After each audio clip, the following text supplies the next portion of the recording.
Europe 1. Ondelat raconte. Christophe Ondelat. J'ai choisi de vous raconter une grande affaire criminelle que je n'avais pas eu le loisir de vous raconter jusqu'ici, parce qu'elle a eu un dénouement très récent, l'affaire des disparus de la gare de Perpignan, c'est comme ça qu'on l'appelle. Grande affaire par le nombre de victimes, 5, et par la durée de l'enquête, 20 ans, et aussi par la somme, vous allez voir, des fantasmes qu'elle a suscités. Et pour le débrief tout à l'heure, une sorte de héros, puisque pendant toutes ces années, il a défendu les intérêts des familles des victimes. C'est lui qui s'est battu pour qu'elles ne tombent pas dans l'oubli. Maître Étienne Nicolo du barreau de Perpignan est là. Bonjour maître. Bonjour. Et à tout à l'heure, voici donc cette histoire. Je l'ai écrite avec Thomas Oudouard, réalisation signée Céline Lebras. Europe 1, Christophe Ondelat. C'est une histoire à tiroir. Une histoire de femmes brunes qui disparaissent les unes après les autres près de la gare de Perpignan. Une enquête qui a duré plus de 20 ans, qui a soulevé tous les fantasmes. On a pensé à un tueur en série. On a même envisagé qu'il s'inspire du peintre Dali, qui disait que la gare de Perpignan était le centre du monde. On s'est trompé sur toute la ligne. Il n'y avait pas un, mais 2 tueurs, et même peut-être 3, puisqu'une disparition est demeurée inexpliquée. Je vous emmène dans les méandres de l'affaire des disparus de la gare de Perpignan. La première disparue s'appelle Tatiana Andouja. Je vous le dis d'entrée, à ce jour, c'est le seul mystère qui n'a pas été percé. Tatiana vient de passer le week-end chez une copine. Le dimanche soir 24 septembre 1995, ses parents l'attendent, elle accourt le lendemain, elle ne rentre pas. Les parents laissent passer la nuit et le lendemain matin, ils vont à la gendarmerie. « Bonjour, ma fille, elle devait rentrer hier soir à la maison, elle a disparu, personne ne sait où elle est. » « Elle a quel âge, votre fille ?»« 17 ans. » Et là, les parents se mettent à raconter, la vérité. Tatiana est en pleine crise d'ado. Tatiana sèche les cours. Tatiana s'est fait tatouer un diablotin sur les fesses. Tatiana participe à des rave parties. Bref, Tatiana n'est pas une enfant sage. Si vous voulez mon avis, elle a fait une fugue, votre fille. Elle a bien le profil. Eh oui, il vaut mieux être un enfant sage quand on disparaît. Parce que sinon, on ne vous prend pas au sérieux. D'autant que finalement, elle n'a pas passé le week-end chez sa copine, elle est allée faire la teuf à Toulouse, en stop. Mais le dimanche soir, elle a bien pris le train Toulouse-Perpignan pour rentrer chez elle. Il y a des témoins. On l'a vu descendre à la gare de Perpignan. Et après plus de nouvelles. Et à cause du diablotin sur les fesses et du reste, il n'y a pas véritablement d'enquête. Les gendarmes restent accrochés à leur idée d'une fugue. Et 2 ans plus tard, le dossier est classé. Les parents sont furieux. Et s'il n'y en avait pas eu d'autres après, on aurait sans doute très vite oublié Tatiana. 3 mois plus tard, 2e affaire. Dans un terrain vague de Perpignan, on retrouve le cadavre d'une jeune fille. Nue, face contre terre et dans un état, waouh! Il n'y a plus 1 millilitre de sang dans son corps. Il s'est entièrement vidé. Et vous allez comprendre pourquoi. C'est une horreur. On lui a sectionné les seins et on a retiré l'appareil génital. Si, on a retiré sa vulve et son vagin en les détourant, comme dans cette opération barbare des années 60 qu'on appelait la vulvectomie. Le légiste n'en revient pas. On a utilisé un bistouri. C'est sûr. Combien de temps faut-il pour pratiquer une telle ablation? Je dirais au moins 1h30, hein. C'est du travail de pro. Un chirurgien, un boucher, ou un vétérinaire peut-être, mais un pro c'est sûr. Et ce qui est troublant, c'est le visage de cette fille. Il est absolument intact. À Perpignan, la police lance un appel à témoins et diffuse la photographie de la jeune femme de 19 ans dont le corps mutilé a été retrouvé dimanche dernier sur un terrain vague. Et on parvient à mettre un nom sur ce cadavre supplicié. Mokhtaria Chaïb. Elle étudiait la sociologie, elle vivait en foyer après avoir fui un père violent. C'était une très belle brune. Et à cause du travail de pro, on va se mettre à chercher un médecin, un chirurgien fou. Et on va en trouver un. C'est la police qui est chargée de cette enquête. Et elle commence par retracer l'itinéraire de Mokhtaria. Le soir du 20 décembre, elle sort de chez son petit ami. Et a priori, elle se dirige vers son foyer à pied. Ça représente un trajet d'environ 40 minutes. Par où a-t-elle pu passer? On regarde un plan de Perpignan, elle est forcément passée par le quartier de la Gare, par la rue Courteline. À moins qu'elle n'ait fait du stop, et qu'elle soit montée dans la voiture de son assassin. Alors on cherche des témoins, quelqu'un qui aurait vu quelque chose. On n'en trouve aucun. En revanche, on retrouve ses chaussures. Des gens viennent les apporter au commissariat, on les a balancées dans leur jardin. Et donc on se met à la recherche d'un médecin, et même d'un chirurgien, un fou, un tordu. Et on en trouve un, figurez-vous. Le docteur Andrés Palomino Varios, un Péruvien. Pour vous dire à quel point il est allumé, les fenêtres de son appartement sont toutes tapissées de papier journal. Et renseignement pris, l'oiseau a travaillé dans 18 hôpitaux français, à chaque fois il s'est fait virer. Parce qu'il était nul, incapable, incompétent. Certains de ses anciens employeurs ne sont pas loin de penser que son diplôme de médecin péruvien est un faux. Et ajoutez à ça qu'il est connu de la police pour des vols et des escroqueries et qu'il a notamment volé du matériel chirurgical. Bref, le type a le profil. Et donc 1 mois après la découverte du corps de Mokhtaria, on va l'arrêter chez lui. Je ne comprends pas. Les vins, c'est ça, hein? J'étais en Espagne. Vous n'avez qu'à demander. On m'a vu là-bas, à Motaro. J'ai même rencontré un prêtre. On vérifie. Personne ne confirme, et le prêtre non plus. Les policiers font le tour des voisins. Le Péruvien? Ah, je peux vous dire que c'est un sacré croco. À une époque, il harcelait une fille de l'immeuble, une belle brune. Vous me dites que ça s'est passé le 20? Il me semble que le lendemain, le lendemain, le 21, je l'ai vu nettoyer sa camionnette en grand. Ah, j'en suis sûr, oui. Et ça se précise quand on fouille son appartement. On tombe sur des traces de sang. Il y en a dans la salle de bain, il y en a dans la chambre et il y en a dans les toilettes. Et il y en a aussi dans sa camionnette. On analyse ce sang. Zut, c'est du sang de poulet et c'est son propre sang. Mais bon, le docteur Palomino Varios est tout de même mis en examen pour assassinat et incarcéré à la maison d'arrêt de Perpignan. Et à ce moment-là, on se dit, il n'y a pas d'aveu, il n'y a pas de preuve, mais on tient le salaud qui a tué Mokhtaria. Et le temps passe. 2 ans. Et au mois de mars 1998, nouvelle affaire. En mars 98, Sabrina, une jeune métisse, sort du restaurant où elle travaille dans le quartier de la Gare. Elle est là, sur le trottoir, elle attend un ami, une voiture blanche s'arrête. Salut, c'est mon anniversaire aujourd'hui. J'aimerais bien passer un peu de temps avec toi pour mon anniversaire, ça te dit? Sabrina refuse.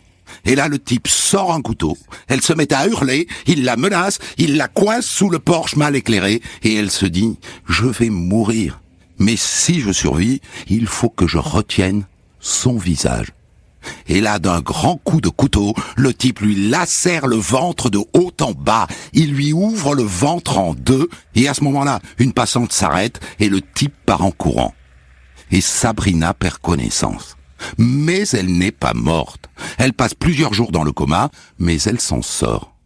Et on se dit, au moins elle, si on retrouve un jour le salopard, elle pourra l'identifier. Elle l'a vu. Une autre affaire, la 4e, intervient très vite après.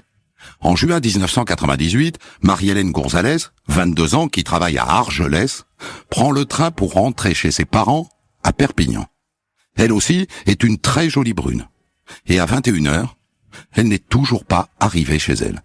Ses parents s'inquiètent, ils vont signaler sa disparition, on reconstitue son trajet, elle est passée par la rue Courteline, forcément, comme Tatiana, comme Mokhtaria, comme Sabrina.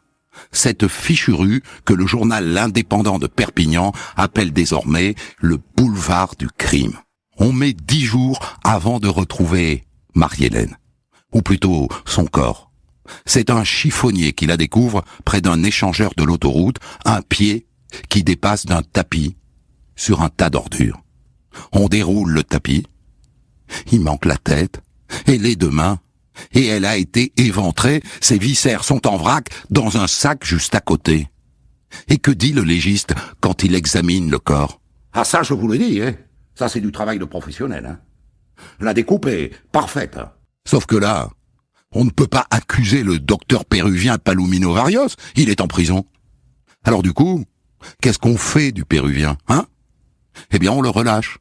Mais comme le juge se dit que peut-être il a trouvé quelqu'un pour commettre un crime similaire et donc le blanchir, il reste mis en examen et sous contrôle judiciaire, et on se met à la recherche d'un autre médecin fou. Alors est-ce qu'il y a une psychose à Perpignan après tout ça? Évidemment oui. Et cette psychose se cristallise dans le quartier de la Gare.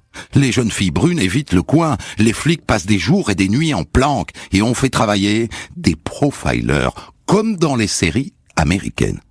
Vous savez que je ne crois pas beaucoup à ces soi-disant criminologues, disons que j'attends qu'ils nous prouvent que leur science est une science. Et je vous le dis tout de suite, ça ne va pas être sur ce coup-là. Alors que disent les profilers? Eh bien, ils en reviennent aux médecins, aux chirurgiens. Ils disent que le tueur est un notable. Quand vous verrez la tronche du notable à la fin de l'histoire, vous ne croirez plus jamais à toutes ces salades. Mais là où on atteint le sommet du délire, c'est quand on se met à imaginer que le tueur en série que l'on soupçonne être à l'origine de tous ces crimes pourrait être inspiré par le peintre Salvador Dali. Dali qui disait dans les années 60 « La gare de Perpignan est le centre du monde ». Et comme le même Dali a représenté dans ses tableaux beaucoup de femmes éviscérées, on s'interroge, pourquoi pas? Est-ce que Dali n'est pas l'inspirateur du tueur qui sévit à Perpignan? Sérieux? On voudrait que, comme dans les films, les tueurs en série aient un petit truc en plus, un petit truc romantique, un télo. Alors qu'en vérité, ils ont plutôt un petit truc en moins, et même un gros. Et on perd beaucoup de temps à explorer cette piste à la noix. Et ce qui devait arriver, arrive. En février 2001, nouvelle disparition. Fatima Hidraou. Elle est caissière chez Leclerc dans la zone commerciale. Elle quitte son magasin vers 6h30. Elle n'arrive jamais chez elle. Et quand sa sœur vient signaler la disparition au commissariat, elle apporte une photo. Oh nom de Dieu! Regarde-moi ça.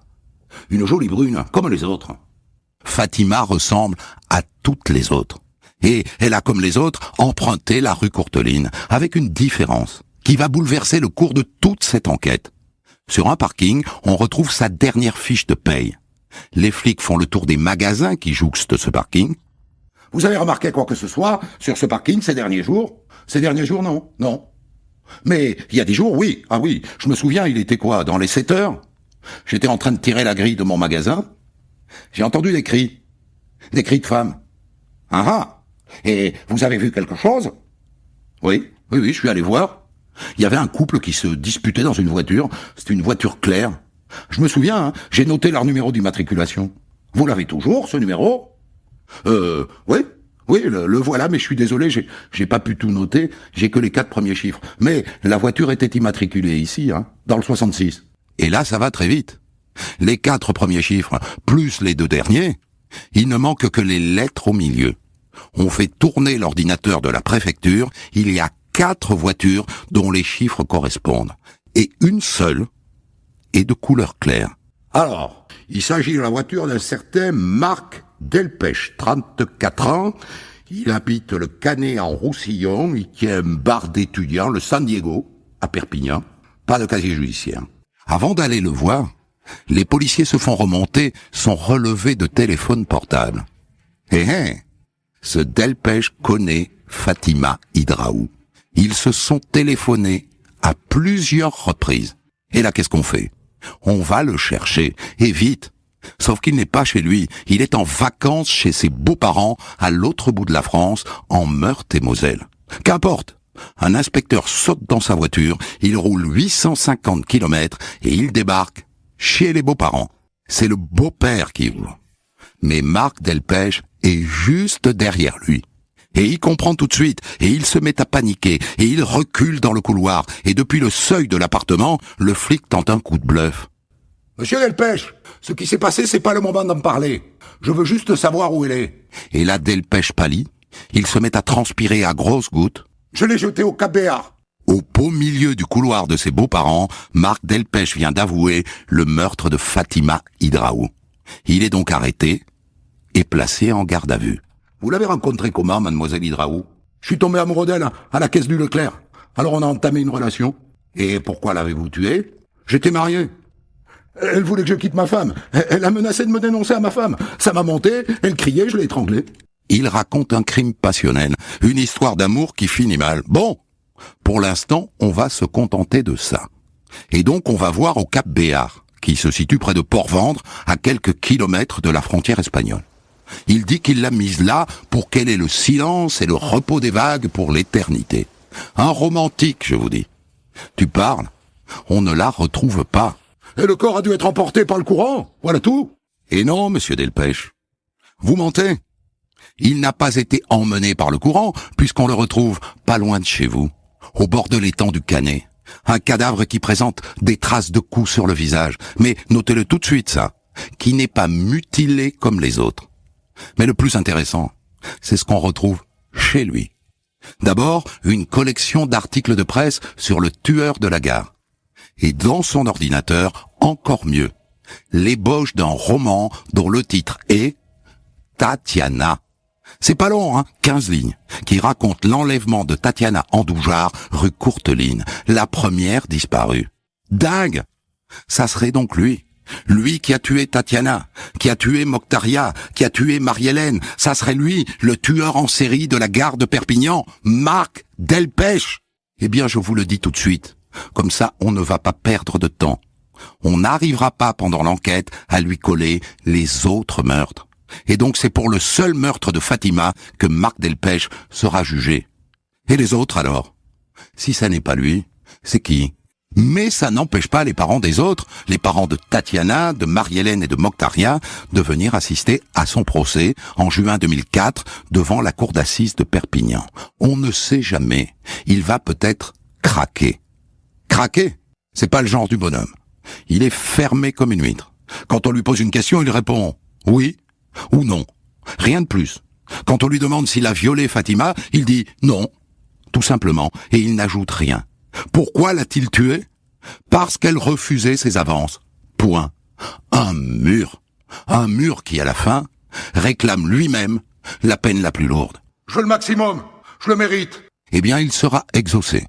30 ans de réclusion criminelle assortie d'une peine de sûreté de 20 ans. Mais ça ne l'empêche pas de faire appel. Et il prend la même peine en appel. Sur les 5 dossiers de la gare de Perpignan, voilà une affaire de résolue. Marc Delpech a tué Fatima. Et les autres alors? Est-ce qu'on est certain que ça n'est pas lui? Pour Tatiana, aujourd'hui encore, on a un gros doute. Mais on n'a aucune preuve, et d'ailleurs on n'a jamais retrouvé le corps de Tatiana. On a cru l'avoir retrouvé en mars 2005, un crâne découvert près de la frontière franco-espagnole. Malheureusement, il n'y avait pas assez d'ADN dessus. On ne saura jamais. Et les autres alors? Mokhtaria, Marie-Hélène et Sabrina qui s'en est sortie. Si ça n'est pas Delpech, ce que les familles n'écartent pas complètement, Qui est-ce alors? Eh bien, c'est un autre homme. Et ça, on va le découvrir grâce au progrès des analyses ADN. En 2012, la juge d'instruction Anne Hay, qui vient de reprendre le dossier, ordonne le réexamen génétique de toutes les pièces du dossier, une trentaine de sachets plastiques qui dormaient dans les sous-sols du palais de justice. C'est un labo de Lyon qui s'y colle, Biomnis. Ça va prendre un peu de temps, 2 ans. Mais en 2014, on parvient à isoler sur la chaussure de Mokhtaria un ADN masculin. Et on peut enfin le comparer au stock d'ADN du fichier national des empreintes génétiques. Et là, miracle. Oh putain, regarde. Oh putain, ça match. On a un nom. Jacques Ranson. 54 ans, 2 séjours en prison, condamné en 92 pour agression sexuelle et une autre fois pour violence sur son ancienne compagne. On le tient, putain, on le tient. Je vous rappelle que les profilers à la noix avaient ciblé un notable, un médecin ou un chirurgien. Or, ce Jacques Ranson est un marginal au look de clochard. C'est un picard, débarqué à Perpignan en 1997, qui vivote à coups de petits boulots, et qui vit dans un foyer de Perpignan. Le voilà, le notable. Que de temps perdu. Et donc Jacques Ranson est arrêté et placé en garde à vue. Et là, il nie. On l'emmène sur place rue Courteline, on l'emmène à la gare pour tenter de le faire réagir. Il nie. Il n'y est pour rien. On se trompe. Et ça dure comme ça pendant 30 heures. Et à la 30e heure de garde à vue, les flics abattent leur carte maîtresse. Ranson, On a retrouvé ton ADN sur les chaussures de l'une des victimes. Qu'est-ce que t'en dis? Oh, je comprends pas. C'est pas possible. Malgré la preuve implacable, Rançon résiste encore. À 2h du matin, ça fait 39 heures qu'il est en garde à vue. L'une des policières lui propose un petit break. Monsieur Rançon, si vous voulez, on va faire une pause. Vous voulez une cigarette? La bourrique se laisse amadouer. Il allume sa clope, elle lui parle de ses enfants, vu qu'il a 2 enfants, et là se crée comme un climat de confiance. Et en 3 mots, il craque. Je l'ai tué, Moctaria. Je l'ai tué. On le ramène en salle de garde à vue, et 17 ans plus tard, il se met à raconter le meurtre de Moctaria. Je traînais vers la rue Courteline, j'avais un couteau, j'ai vu la fille, je l'ai menacée, je voulais lui faire l'amour. J'ai essayé, j'y suis pas arrivé. Elle résistait, elle criait. Elle disait qu'elle allait appeler la police, alors je lui ai donné des coups de couteau, je sais pas combien. Monsieur Rançon, Moctaria Chaïb a eu les seins et l'appareil génital découpés. Pourquoi? Bah, c'était pour enlever les traces ADN. Comme j'avais touché les seins et puis tout le reste, j'ai tout enlevé, quoi. On devra se contenter de cette explication moisie. Alors qu'entre nous, l'ablation des seins et de l'appareil génital de Moctaria ressemble plus à de la barbarie sadique. En tout cas, les aveux sont là, et les policiers qui bossent envoient des SMS à ceux qui sont en congé. C'est bon, c'est lui, il a avoué. Et le lendemain, bien sûr, l'information fait la une de la presse locale. Le tueur de la gare a été arrêté. Et l'article est accompagné d'une photo de Jacques Rançon. Et là, une jeune femme qui s'était promis de ne jamais oublier son visage le reconnaît tout de suite. Sabrina. Sabrina qu'on avait coincée sous un Porsche en mars 98 dans le quartier de la gare. Sabrina qu'il avait éventrée d'un coup de couteau. Sabrina qui a survécu par miracle. Sabrina, c'est lui aussi. C'est Rançon. Et Tatiana, c'est lui aussi. Et Marie-Hélène. A-t-il tué Marie-Hélène Gonzalez? A-t-il tué Tatiana Andoujar? Pour l'instant, non. Et pour Tatiana, l'espoir s'éteint assez vite. Rançon était en prison quand elle a disparu. Ça n'est pas lui, c'est sûr. Et Marie-Hélène alors? Les policiers travaillent Rançon pendant des mois et des mois. Et au bout d'1 an, il avoue le meurtre de Marie-Hélène. Procès de celui que l'on a surnommé le tueur de la gare de Perpignan, Jacques Rançon, ancien magasinier, confondu. Et voilà donc Jacques Rançon devant les assises. Et là, je vous le dis, je ne sais pas si les profilers ont eu le courage de passer une tête à ce procès, mais on est très très très très loin du notable qu'ils avaient préconisé de chercher. Quand il se présente dans le box, Rançon ressemble plutôt à un clodo. Il est vêtu d'un improbable t-shirt Jonas Canary. Il a les cheveux longs, gris et gras, le regard vide. C'est une bête. Et je vous résume ce procès en 2 phrases. Vous aurez tout compris. Quand on lui parle de viol, lui il dit « Bah, je voulais faire l'amour. » Voilà. Tout est dit. Les psychiatres le traitent de sadique, de pervers. Il est incapable d'expliquer quoi que ce soit. Ce procès est marqué par un moment extrêmement fort. Le témoignage de Sabrina, la survivante. J'ai prié le bon Dieu pour que ma tête dépasse, pour que quelqu'un puisse me voir. Il m'a enjambé, il m'a mis la main sur la bouche, puis il m'a ouverte en 2, comme on éventre un cochon, pour sortir ses tripes. Il me disait, je vais te tuer.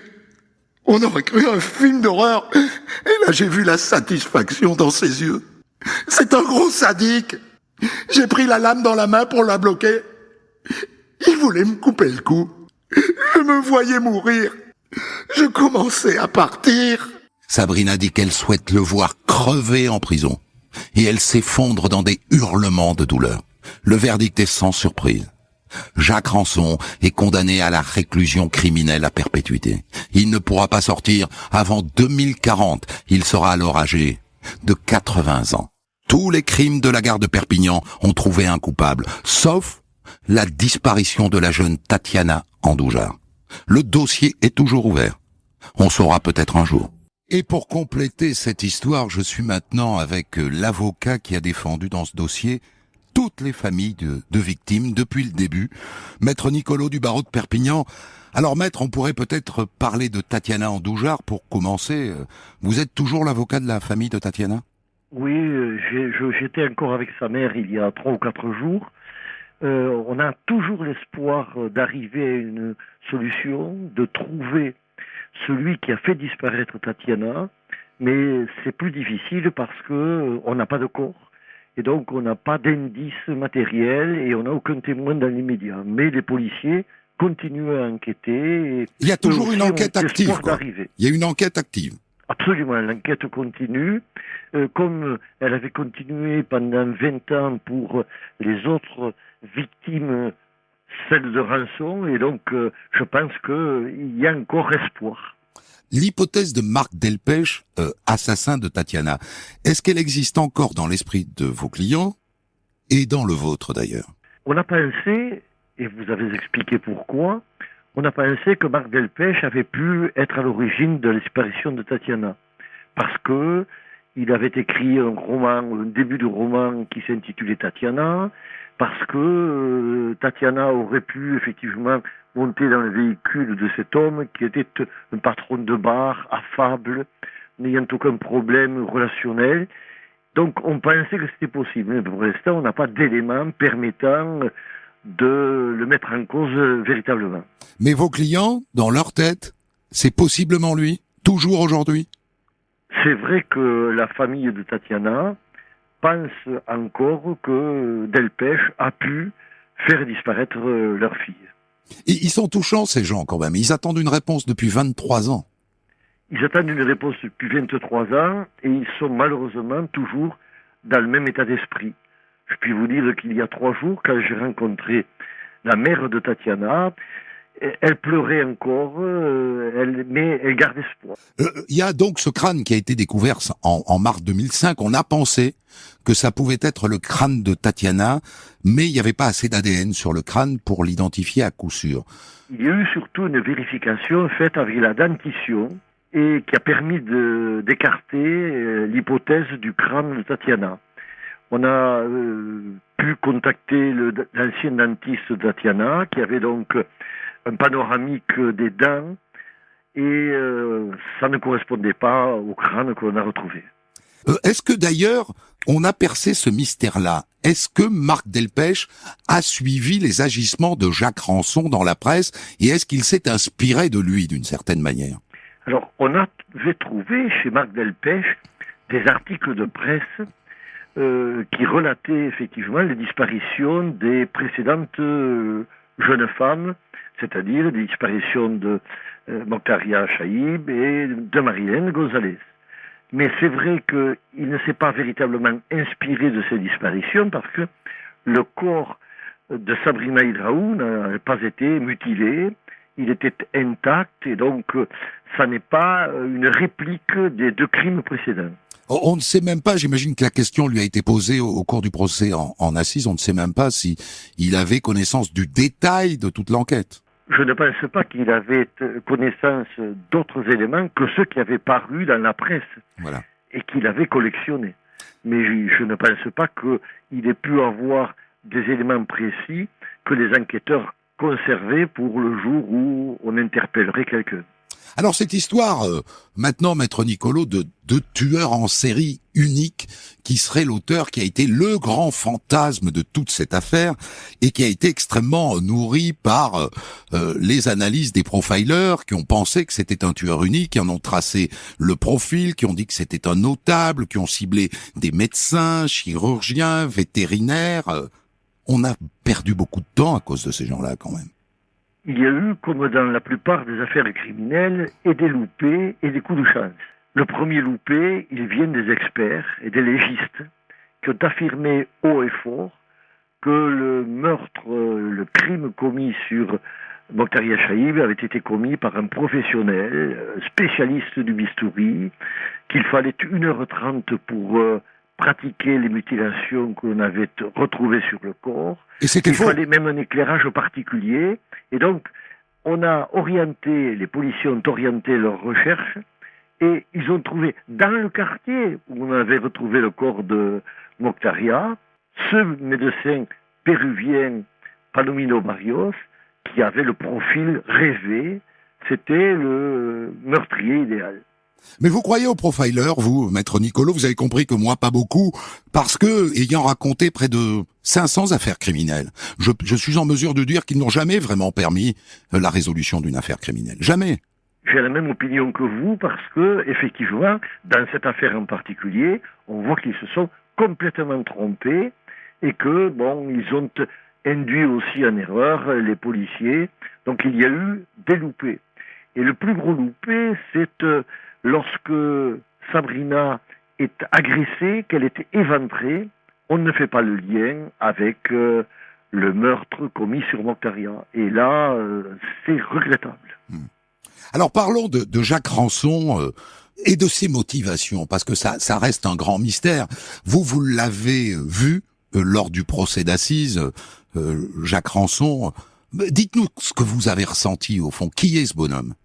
Jacques Ranson, c'est évident parce que les experts le disent, c'est un pervers sadique qui a commencé à commettre des agressions sexuelles dès son adolescence, qui a ensuite été condamné avant de venir à Perpignan pour viol à 2 reprises, et qui, 3 semaines après être arrivé à Perpignan, commet une première agression sur le pont Arago. La jeune femme réussit à s'enfuir, c'est sa première agression. Et ensuite, chaque 3 mois, il y a des agressions de plus en plus violentes et de plus en plus graves. Donc c'est quelqu'un qui était un agresseur sexuel impénitent. Et qui avait donc là, pour le coup, le profil absolu du tueur en série. Alors, je pense qu'effectivement, c'est un tueur en série qui a d'abord été un violeur en série parce qu'il a commis plusieurs viols. Et puis, on a compris que si les jeunes femmes, parce qu'elles étaient pétrifiées, terrorisées, et pas parce qu'elles étaient consentantes, ne résistaient pas, il ne les tuait pas. Mais si vous résistiez, il vous tuait. Il pensait, lui, comme il disait, faire l'amour, et donc il ne comprenait pas que on lui résiste. Il a tué Mokhtaria et Marie-Hélène Gonzalez parce qu'elles ne se sont pas laissées faire. Tout au long de l'enquête et devant la cour d'assises, quand on lui demande de parler des viols, il répond « j'ai fait l'amour » ou « je voulais faire l'amour ». Il est à côté de la plaque sur le plan sexuel. Complètement, et je ne sais pas si c'est un problème de langage ou si c'est vraiment ce qu'il pense, mais il a toujours dit, il l'a dit en garde à vue, il l'a dit devant la cour d'assises, je lui ai fait l'amour, alors qu'en réalité, bon, il violait. Alors, on est d'accord que les découpes de la tête et des mains de Marie-Hélène Gonzalez et des seins et du sexe de Mokhtaria Chaïb ne relèvent en aucun cas de la volonté de faire disparaître des traces ADN. Il s'agit d'actes sadiques. C'est ce que j'ai dit lorsque j'ai plaidé. J'ai dit que, contrairement à ce qu'il expliquait, il n'a pas coupé les mains de Marie-Hélène et la tête de Marie-Hélène pour faire disparaître des traces d'ADN. Non, il les a coupées par sadisme. Et d'ailleurs, il n'avait pas réussi à violer ou tenter de violer Marie-Hélène. Et malgré tout, il lui a enlevé tous les viscères. Comment va Sabrina, maître Nicolo? Vous la voyez toujours? Alors, je la vois toujours. Et curieusement, ce procès qui a été très dur pour elle, comme il a été très dur pour les parents de Marie-Hélène ou pour le frère de Mokhtaria Chaïb, ce procès lui a fait du bien. C'est-à-dire que si aujourd'hui elle n'est pas encore remise de ce qui lui est arrivé, elle admet que effectivement ça l'a soulagée de voir que l'homme qui l'avait agressé et dont elle avait gardé le visage en tête a été arrêté, condamné. Elle a attendu ça pendant 15 ans. Donc c'est dire que elle a été soulagée par l'issue de cette histoire en ce qui la concerne. Devant la cour d'assises, elle dit « Je veux que vous creviez en prison ». Elle lui parle. Oui, et les parents des victimes se sont tous adressés à Ranson, qui lui, bien entendu, non seulement n'a pas répliqué, mais avait un regard dans le vide et n'était pas ému par les insultes qui lui étaient souvent adressées et que l'on comprend par la douleur immense des parents ou de la victime directe. Je me disais, Étienne Nicolo, que vous aviez passé 20 ans de votre carrière sur cette affaire. C'est l'affaire, sans doute, qui a le plus marqué votre carrière d'avocat.